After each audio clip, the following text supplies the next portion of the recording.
This episode of New Politics was released on the 3rd of July, 2026, and produced on the lands of the Wangal and Gadigal people.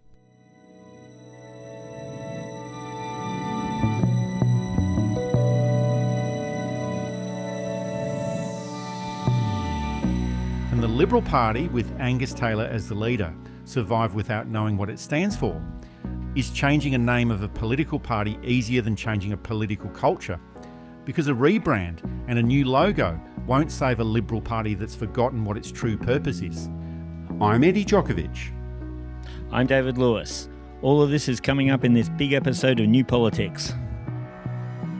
A few people asked us, well, where was the Saturday episode last weekend? Well, let's just say that we had a few issues with certain people trying to shut us up and just had a few legal issues that had to be sorted out. But I just think that it highlights the precarious nature of independent journalism and publishing. There's always vested interests that don't like what's being said about them, even when it's absolutely true. There's also a few other people within independent media who are coming across the same types of pressures that we are coming under, and this is at a time when independent journalism is needed more than ever, David. Oh, absolutely, it's needed more than ever. Media ownership in this country, as I know our listeners are well aware, is extremely tight. There's only a very few big media owners. They all have very similar views. We go from the just right of the centre right to the far right in our media ownership, and it doesn't really give a full account of what's going on. So to have channels like us, to have the other channels, all of whom are in it for, I think, the right reason, which is to ensure that the public debate is continued and that power is held to account, which is what journalism should be.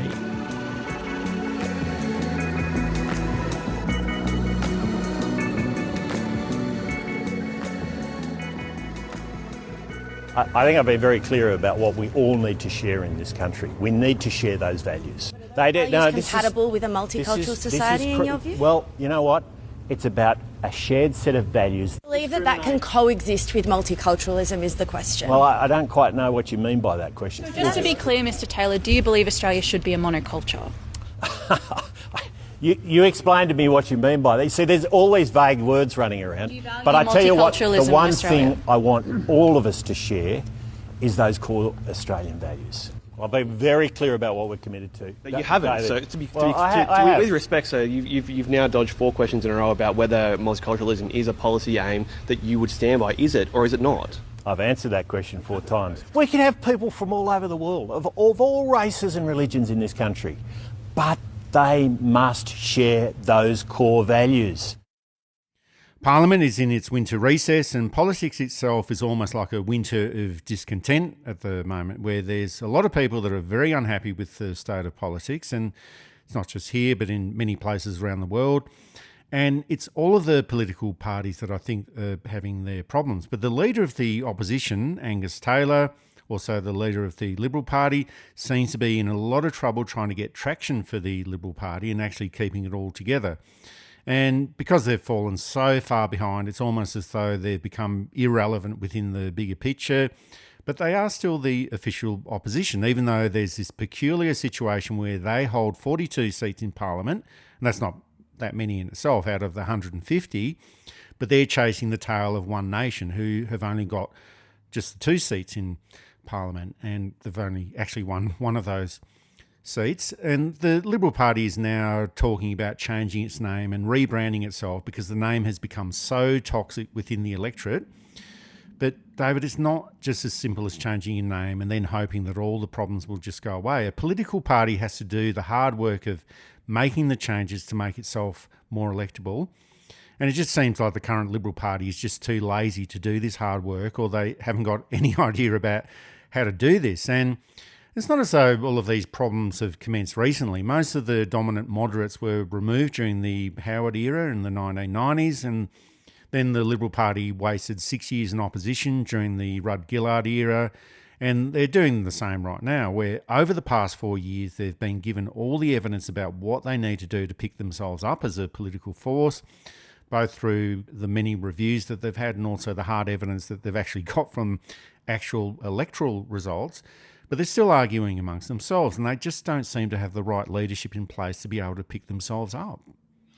When Menzies forms the Liberal Party in 1944, it takes them a couple of elections to become electorally valid again. But boy, do they. But he doesn't just change the name of the United Australia Party. He gives one of the great, I think we've got to be fair here, it's one of the great Australian speeches on the radio, where he defines who it is he's governing for. He calls them the forgotten people, the middle class, who don't want government help, who are happy to, when things go wrong, they move in to themselves rather than stretch out for help. They're the people who do the quiet work of the country without asking for anything more than what a Bob Hawke say, or even a Tony Abbott would say, a fair go. Menzies doesn't use those words. He's way too much of a dilettante to speak in that kind of way. But that's essentially what he said. But it defines what the non-Labor side of politics was about. What Angus Taylor, what Tony Abbott tried, let's be fair, Tony's tradies. What Malcolm Turnbull didn't do, what Scott Morrison didn't do, was actually define who it was they were representing. Menzies did it, and he did it brilliantly. And this is why they stay in power for 23 years. Because even if you weren't that person, the belief was, and it's a whole other podcast to determine whether that belief was truly warranted or not, but the belief was if you weren't there, you could get there through hard work, through essentially Weber's Protestant work ethic. And whether you could or not was a whole other thing. And we probably have listeners who are old enough to remember Menzies and who are old enough to remember the revulsion he was held in by the left. I can speak with a little bit of historical hindsight and can see why Menzies was so effective, particularly after 54. 49 through 51, 52, 53, he's got the argument, but he doesn't quite have the moral authority yet. But after Petrov, after the DLP, after Evatt, he gets that. And he's able to stay until 1966 and leave essentially on his own terms. And then the party's able to stay in for another 8 years or so. Oh, but it's not a case where that original speech that he made in 1944, the Forgotten People, or 1943, it's not as though that made them get into office for another 23 years from 1949 onwards, but it at least set up the basis for what they were going to do for the next 25 years or so. And Angus Taylor just doesn't have that. He doesn't. Who does the modern Liberal Party represent? And that's an existential question. Now, Labor could ask the same thing, but the Labor Party can point to 93 seats in which people can say the Labor Party represents this or that. Now, when their fortunes turn, Labor might fall into a problem. Are they a working class party? Does that working class exist anymore? Are they a middle class party? If so, what's the point of Labor? But we're not quite in a position to discuss that yet till we see where the fractures lay. In the Liberal Party, Angus Taylor is struggling to define what the Liberal Party means to a modern Australia in 2026. There's no obvious successor. Andrew Hastie is articulate sometimes. He is seen by the broad left as the successor, but the broader right can't stand him because, ironically, he did the right thing when it came to Ben Roberts-Smith, in terms of procedurally the right thing and even legally the right thing. He saw a legal problem and he reported it. He was an honest, as far as we can tell, an honest witness in the court, and he knew that this would cost him, and it has cost him. He's no longer seen by the right, which is the important faction too, as the obvious successor to Taylor, on a point of principle that a conservative you'd think would at least appreciate. He stood up for what he believed and withstood all the barbs and arrows and all of that. This is not to say that I think Andrew Hastie would be a good Prime Minister or even a good leader of the Liberal Party. But again, we've got to be fair and we've got to point out, one, what people are noticing, and two, what happened. His policies would be disastrous.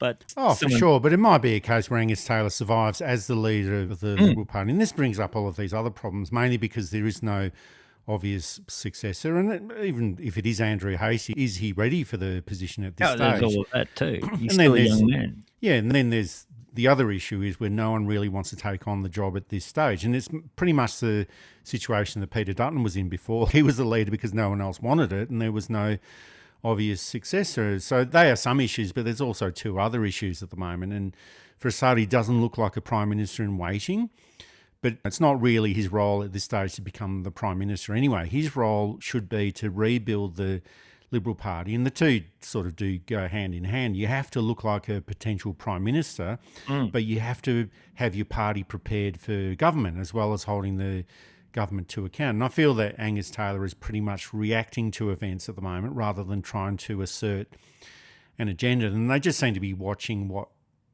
One Nation and Pauline Hanson is up to when it should be the other way around. So I just find this to be a strange turn of events. A party that actually holds 42 seats in Parliament, and as I described before, that's not many out of the 150, but they're chasing the party that only holds 2 seats in the lower house. And only one of those has been won through an election. The other one was through Barnaby Joyce defecting from the National Party, and that suggests that they're actually being spooked by the opinion polls. And they all say that they don't take notice of the opinion polls, but they all actually do, political leaders and MPs. And the Liberal primary vote is in the high teens. I think it's 18, 19%, sometimes goes up to 21, 22%, and that's behind the Labor Party and One Nation. But the first part of all of this is realising what the problems are, and the Liberal Party and Angus Taylor seem to be ignoring all of these problems and hoping that they just all disappear.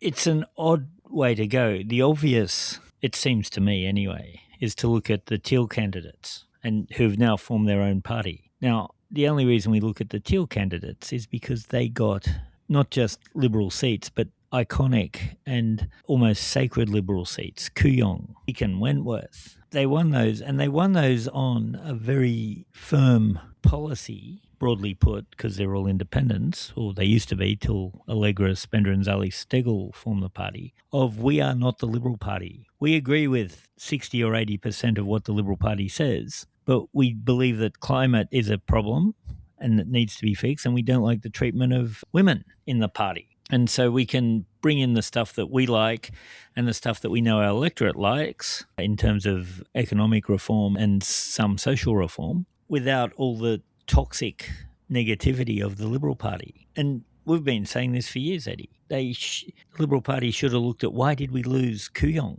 Yes, Josh Frydenberg was terrible, a terrible member, not really suited to the role. And I note that there's now this reinterpretation of Josh Frydenberg as the great lost king over the water, and all we need to do is bring him back. And okay, if you're in a left party, yes, you're saying, yeah, bring him back. Oh, please, bring him right back. For sure. But one of the problems for the Liberal Party is that they should listen to us more often. And we've been giving them this free advice for over the past 7 or 8 years. Yeah, it's all free advice. Here it is. Take it on. But the other issue is that the problems for the Liberal Party, well, all the ones that they've been ignoring by not listening to us, they didn't actually begin with Angus Taylor. And for over a decade, he's been, as you mentioned, he's been losing the inner city moderates to the Teals, younger voters to Labor and the Greens. And now it's going through that process of Conservative regional voters going over to One Nation. And that's an issue for the National Party as well. And I just don't know where you'd begin with all of this. You know, do you go back as far as John Howard when he purged all the moderates from the Liberal Party? Is it Tony Abbott, Scott Morrison?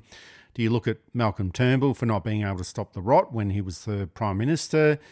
And Angus Taylor, he has talked about winning back the trust from those Conservatives who have left the Liberal Party, but a lot of these people lost the faith when the Liberal Party was actually in government, and they've gone off to Teals or One Nation or whoever.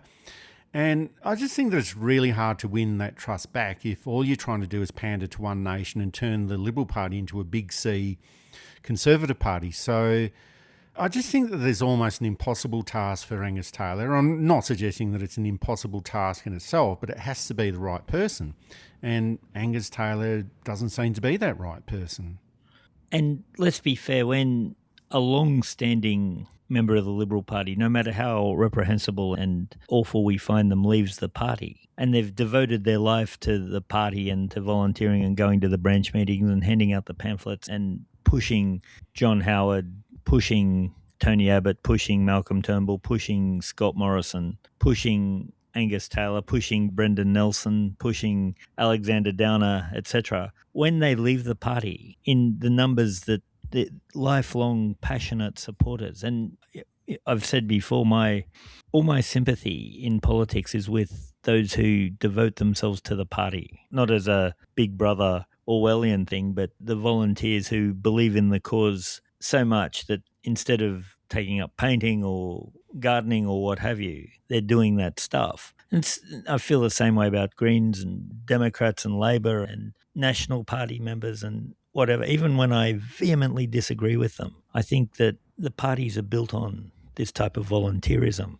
And even Barnaby Joyce leaving the Nationals for One Nation without endorsing anything Barnaby Joyce has ever said or done ever must have been a difficult decision for him. And okay, we can all say Barnaby's not in it for the good and noble reasons that, say, another person who I find her views more redeeming say. Barnaby's in it for a different reason. But still, when that much work has gone into the party and somebody feels that they have to leave, and again, Barnaby's probably the wrong choice because there are a whole lot of personal issues in there as well. But the fact that there were personal issues in there shows a disconnect between what was happening and what should have been happening.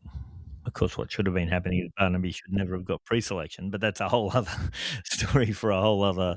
So when people leave the party, sometimes it's for the best, but there is an element of where did it go wrong for these people, that all those decades in many cases suddenly doesn't work anymore. And I'm not talking about people who felt they've done all they can and stepped away because they're tired and they're burnt out and they want to do something else. I'm talking about people who leave because the party no longer works. It is a two-way street, of course. But yeah, when I see that somebody else has left the party, doesn't matter which party, particularly and this is where I feel it most strongly for the volunteer workers. A show pony like Barnaby, it was probably inevitable, but someone who has, and I'll pick the National Party as they're probably least aligned with my outside of One Nation, or the Katter Party, which is a different thing altogether, and One Nation's a different thing altogether because of the way they're constitutionally. But someone who's been in the National Party for 35 years, 40 years, has pushed the National Party, has turned up to all the branch meetings, turned up to all the elections, and then decide this no longer works for me. And everyone's got the right to of course. do that, of course. But I think so it's a bit of a theme that we've been going through today, but I think the biggest challenge isn't so much about policy, it's about the purpose, and that's got different labels attached to it. It's either the vision or the narrative, whatever the case might be, but there has to be a sense of who this person is. I'm talking about Angus Taylor, and he's been the opposition leader for over a year, and there's still no sense about where he would like to take the country or what sort of place he wants Australia to be. And it's probably around this time that they sort of make these short puff piece documentaries about Angus Taylor on the family farm, or what a great bloke he is, cuddling dogs and family saying nice things about him, just like they tried to do in the kitchen. Yeah, that's right, and chopping up a bit of lettuce or whatever it is, and just like they did with Peter Dutton. But you need to put through a vision of where the country would be heading under your leadership. And last week you had a chance to talk about multiculturalism, didn't want to say too much about it. And more than half of Australia's population comes from a non-Anglo background. So it's not even a question about whether multiculturalism is good or not. It's what the reality is. And so why wouldn't you speak about all the positive attributes of multiculturalism? Because the maths on this are pretty good. 52% of Australia's population come from a non-Anglo background. So you'd think that a political leader would be on solid ground talking about all of this. And the Liberal Party is a multicultural party. It's not just as much as some members might like it to be. There are people who come from overseas who are naturally on the right of things. If you're a doctor from Bangladesh living in one of the more affluent suburbs, you're not likely to vote Labor. If you've come from a relatively oppressive government that was seen as left-wing, you're not likely to vote Labor. There's a mistrust, and Labor struggled with many years for trying to win over the people who'd come from communist nations and saying, no, we're not like that. This is our experience of left-wing parties. We prefer the gentler right wing of the Liberal Party, say. I've been to, and living in inner city Sydney. You go to the voting booths and the handing out of the pamphlets are often being done by young Lebanese or Jordanian or Syrian people who see their path in the future of politics in this country on the right. So I don't understand why Angus Taylor is trying to chase Pauline Hanson's notion of a monoculture. Well, that's the thing that's very difficult to understand. Like, it's just that, well, again, it gets back to that point that I made before, that they're trying to chase one nation. So one nation talks about monoculturalism and completely slags off multiculturalism. Therefore, Angus Taylor decides to do the same. He hasn't slagged off multiculturalism, but he just doesn't want to talk about it. Yeah, and I've seen things like, as a woman, if I go to some of these countries, I have to wear a veil, and why can't we force them to follow our rules? And of course, we do force anyone who comes to the country to follow Australian law. And also, nobody's asking you to move to these countries where you have to follow foreign law. Who cares what you wear? Who cares how you worship your God? Who cares what your diet is? As long as it falls under the umbrella of what is acceptable behaviour under the law, and the law is pretty expansive when it comes to what you can and cannot do. You can be a Hare Krishna chanting on Sunday mornings, provided that chanting doesn't break Australian law, which it doesn't. You can be a Muslim celebrating Ramadan. You can wear a hijab if you want. There's no law against that. Wearing a hijab or a burqa, you can be a Jewish person on Friday going to synagogue and eating kosher and wearing and the beards and the flat cap. Yeah, you can be from India and speak in Hindi, and it isn't a problem, and it shouldn't be a problem. It might be a problem if that's your only language, but we have ways around that. It's just really strange that there's this attitude that privilege has, and it's often people who don't think they're privileged, that any variant to what they see as comfort must be a threat. And I just don't understand it, except it's people being told to operate from a basis of fear, not a basis of acceptance and hope, because fear is easier to manage, of course. If Pauline Hanson once said, I went to Lakemba and I had a halal snack pack, it was really nice, and spoke to a guy and we had a nice chat at what school his kids were at, and then I went and bought a watch from the jewellers and that was really good and he gave me a nice discount, the whole thing's finished. That's exactly the point. Yeah. Yeah, she'd rather say, I'm not allowed in certain suburbs. I can see why. If you spend your life saying how bad these people are, they might be less inclined to welcome you into their home. Fear is easier to manage. The big thing for Angus Taylor to do would be to say, hold on, no, we're speaking up, finding that forgotten people. And you wouldn't necessarily call it that. And it's different to who Menzies was talking to anyway.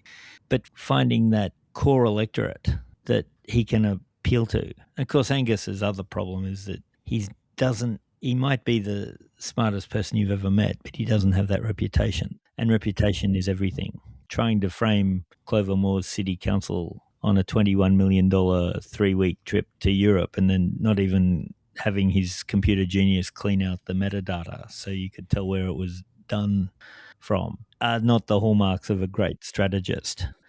There's all questions over the water, and obviously I don't know what's happened there, but there's been journalism that suggests that there are questions to answer, and he may be fully innocent, of course, but till we know the details, that will hang around. And of course there's Malcolm Turnbull's comments, which people told him that he's the most qualified idiot they've ever met. Now, again, that may not be true, and I'm not suggesting it is, but these things stick. Much more so than complex water arrangements, much more so than arguments over what metadata means. Having an articulate person come in, and a smart person, let's be fair, Turnbull isn't known as a dummy, to come in and suggest that not everybody thinks this guy's the sharpest tool in the shed.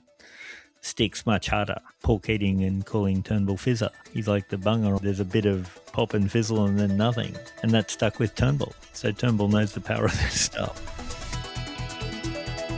This is New Politics, independent analysis of Australian and international politics. For more free articles and analysis, join us at newpolitics.com.au.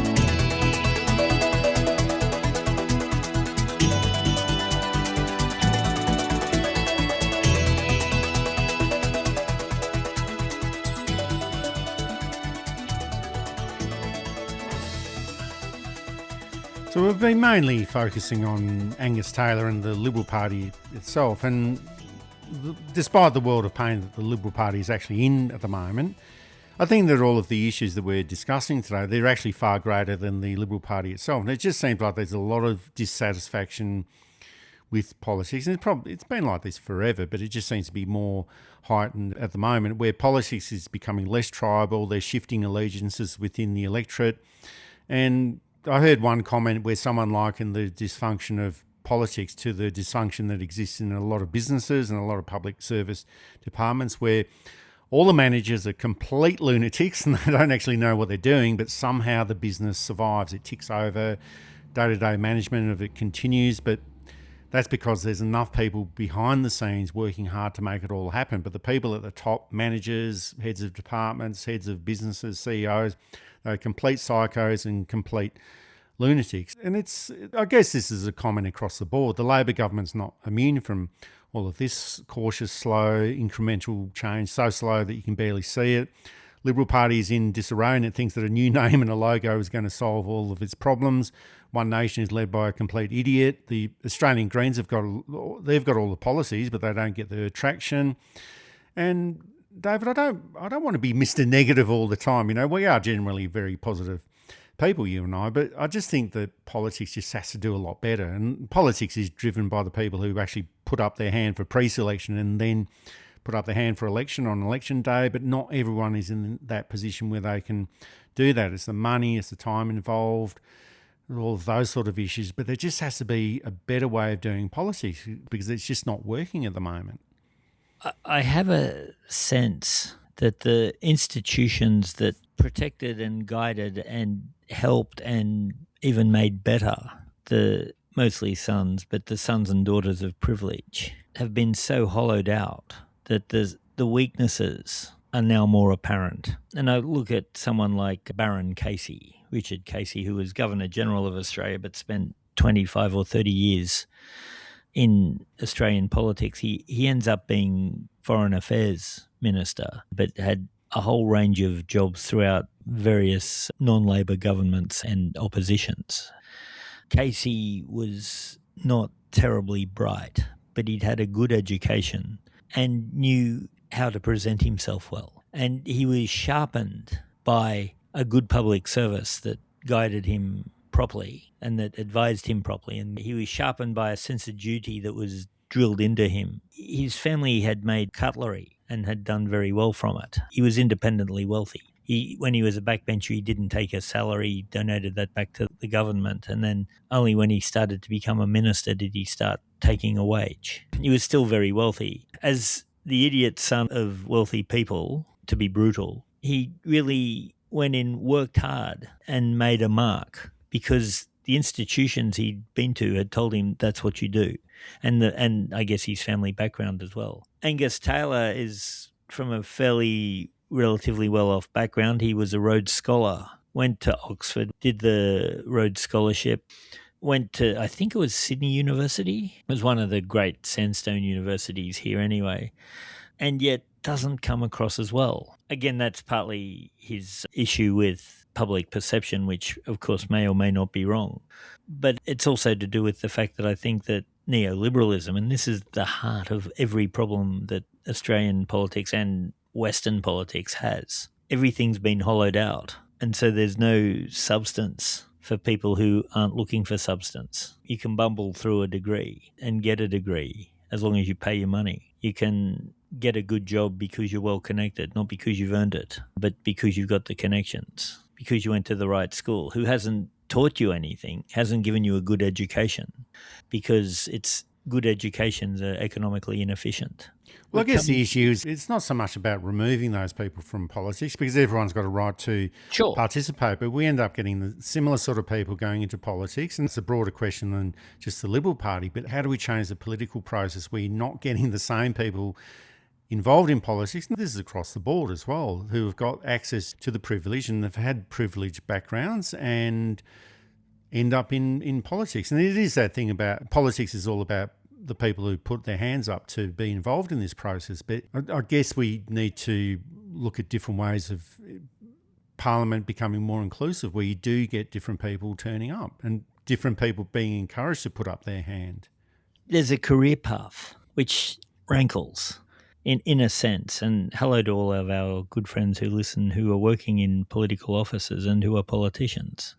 On the Labor side, you start in a job, you join the union, you become the union rep, you move into the union, you go up, then you become an advisor to a backbencher or a minister, and then you hopefully keep climbing the slippery pole and you get pre-selection in preferably a safe seat, but a winnable seat, or they might give you pre-selection in an unwinnable seat just to see how well you campaign, and then you go in there. And that was essentially Bill Shorten's career. That was essentially Julia Gillard's career. It was Paul Keating's career. And I won't go through all the ministers. In the Liberal Party, you join a business, you work for a bit, you join the party, work through, you become an advisor, policy officer, etc., etc. It's pretty much the same thing, just the structures are different. Now, you will point to honourable and notable exceptions, and I acknowledge those, but you end up with a lot of people who think the same because they've been trained to think in the same way. And I've pointed out, when you look at our greatest prime ministers and our greatest ministers on all sides of politics, they were train drivers, journalists. Sometimes they were lawyers, let's be fair, but they came from a more substantial background. John Howard was a suburban lawyer. He wasn't a constitutional lawyer like, say, Robert Menzies was. Paul Keating was really a political operator, but had worked for Bankstown Council for a bit. Bob Hawke worked his way up through the union ranks, but didn't do the whole, which Bill Shorten did too, let's be fair. Stanley Bruce had been an importer-exporter. Malcolm Fraser was a farmer. John McEwen was a farmer. John Gorton was a farmer. Now, my point is not that it's wrong to go through the policy advisor route way. Of course, you need Parliament and politics is complex, and having that hands-on experience is really worthwhile. But we need a more diverse set of experience as well, even if it's just people thinking differently about things. And that's where having a non-politicised public service helps, because the public service and having the public service, of course, gives the continuity and no, it's a little bit too much, Minister. Let's wind it back and go this way, perhaps. And we still get what you're after, but we can do it in a much better way. That's where having good, free and independent media, not just media by the oligarchs pushing their own agenda all the time, but people who are more interested in probing policy and probing acts and seeing, does this actually work in the way they say they are going to? Australia needs a reset. We probably need to turn the country off and on again just to get everything working a bit better. And again, if you're listening to this and you've come through that process I set up, it's not a bad thing at all. And it's not that you're doing a bad job or that you shouldn't be in politics. It's just that we should have a slightly wider range of people who are part of this, to bring in more ideas and to sharpen already good ideas and to realise what are the not so good ideas. And that's a process that works both ways too. That's it for this episode of New Politics. Thanks for listening in. And if you value independent journalism without the influence of corporate backing, join New Politics at newpolitics.com.au and support us directly. It's just $5 per month, and we always try to keep it very simple. If you like what we do, please send some support our way. It keeps our commitment to independent journalism ticking along. I'm Eddie Djokovic. Thanks for listening in, and it's goodbye to our listeners. I'm David Lewis. We'll see you next time.